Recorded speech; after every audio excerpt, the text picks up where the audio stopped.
This month's National Transport Roundtable discussion was organized by the Civil Society Coalition on Transportation in Uganda, CISCOT, with a major aim of tackling the country's transport challenges and identifying innovative solutions. The event brought together government representatives, private sector players, civil society organizations, academia and development partners under the theme Innovative Pathways for Resilient and Inclusive Transport Future. Dr. Mtabazi Sam Stewart, chairperson of CISCOT, indicated how this National Transport Roundtable will be held monthly to provide platform for ongoing dialogue. It's a monthly discussion, monthly forum that brings together policymakers, stakeholders within the transport industry to discuss issues related to transport in Uganda.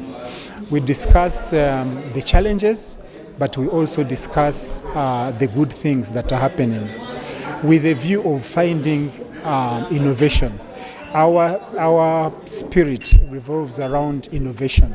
We want to find out, find ways of how we can create an industry of the transport sector that is responsive to the needs of Ugandans. So the key thing here is bringing the minds together, different minds from Uganda, different stakeholders from the transport sector and from other sectors actually, because the transport sector cuts across.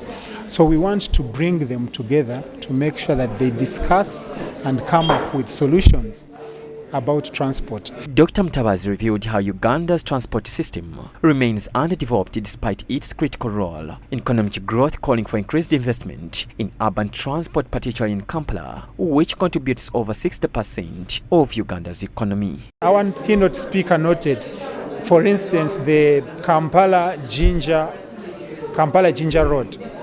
The road, especially, he had a picture of Mabira area.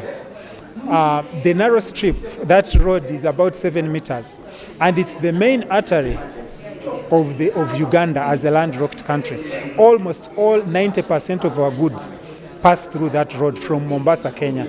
But if you look at the narrowness of that road, that's the lifeline of Uganda. But the road has remained like that from independence. Actually, it has not been worked on. The keynote address was delivered by Dr. Mutenyo, the National Coordinator of the Uganda Support Municipal Development, USMID program, who stressed the need to integrate the transport planning. We are supposed to have an integrated, sustainable and accessible transport network. And I think government has made an attempt. What remains is how do we have the integration? Water transport, railway, because the roads, we are relying 90% on roads, but road transport is very expensive. But even then, on the road transport, we expect to have mass transportation, public transport, which is missing. Okay? So my message for today is that we need to look at the integration, okay, but also CISCOT as an advocacy group. How can they partner with government to make all these aspirations of government come to reality? Mr. Mutenyo stressed the need for more efforts in public transport, which he says is very fragmented. One area where we need more effort is public transport. Our public transport is fragmented. It's almost non-existent. We are relying on transport mechanisms of minibuses, borders.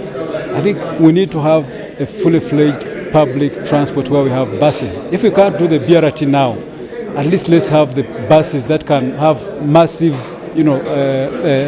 transport for people. Currently, it's lacking. In order to address the transportation challenges in the country, Dr. Mutenyo called for the expansion of the Uganda railway line so as to reach out to other parts of the nation. We have a railway which comes, I think, from Mukono and comes up to town. That one is doing a fantastic job. Why can't we expand that so that we have other routes where these trains can bring in people? Because we are spending too much. We are spending, losing 5.6 billion shillings every day in Kampala, in Greater Kampala alone. Why? Because of congestion, because of the delays in movement, and so on and so forth. So that is something. In this meeting, I have told CISCOT to consider, if they can forget everything, at least remember two things. One, advocacy for public transport system, and two, safety. I've talked about the bull bars, the metals on cars. This must be outlawed. Because every time there's a little accident, that metal on the car touches a human being. If it touches the wrong part of your body, like the brain, death. Attendees raised a number of questions that were later responded to. John Baptista Humza, Church of Uganda, Family TV News at 8.